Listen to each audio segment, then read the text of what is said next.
бір торғай тоғайдағы ұясында бұйығып жатса, ұйықтап, аяқ астынан қатты дауыл тұрады да, ұясын бытшын шығарады. Дереу басылып қалады дауыл. Содан кейін торғай бұтаққа келіп қонып, қайғырып мұңайып отырады.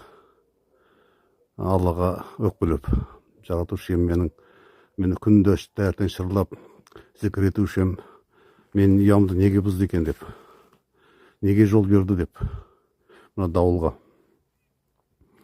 Сонда Аллах тіл қатады. Оға бітті торғай, сен неге қайғырып отырсың, неге өкпелеп отырсың дейді. Мен білем, сен маған өкпелеп отырсың дейді. Ұямды бұзуға жол берді деп. Сен бұйығып ұйықтап жатқанда, сенің үстінен құстарды жейтін жылан төніп келген.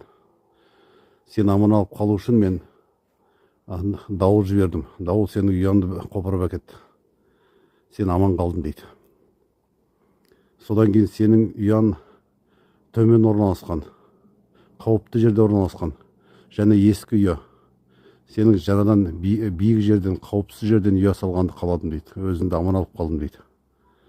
Сонда торғай қуанып, бәсе, мен Аллахты жақсы көрем. Ол мені неге жақсы көрмейді? Неге қорғамады деп мен таңғалып тұрсам дейді. Иә, білеймін мен дейді. Жаратушымның әрбір ісінің артында бір хикмет бар.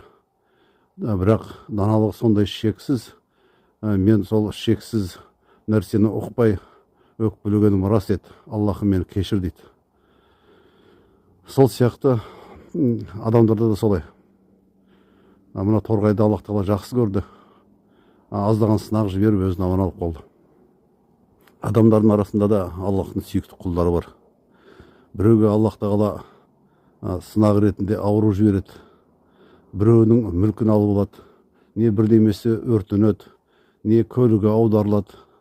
Кез келген істің артында Аллахтың хикметі бар, данышпандылығы бар. Әрбір қиыншылықтың артында бір жеңілдік бар. Әр жаманшылықтың артында бір жақсылық бар. Біз соны ұмытпауымыз керек. Аллахтың ақылы шексіз. Оның хикметін бәрін біз біле алмаймыз. Абай атамыз айтқандай. Аллахтың ақылы шексіз, менің ақылым шектеулі. Шексіз нәрсені шектеулі нәрсемен біз біле алмаймыз деген. Сондықтан әрбір бір қиыншылық болатын болса, Аллах тағала артынан бір жақсылық жіберейін деп тұр. Не болмаса бізді жаман жолдан, теріс жолдан дұрыс жолға салғысы келіп тұр. Не болмаса мінезімізді өзгертейін деп тұр. Не болмаса өзіміз, не балаларымыз адасып жүр, сол үшін тура жолға салу үшін Аллах тағала сынақ жібереді. Тек сол сынақты түсініп, ойлануымыз керек. Ойланып, дұрыс жолға түсуге тырысуымыз керек.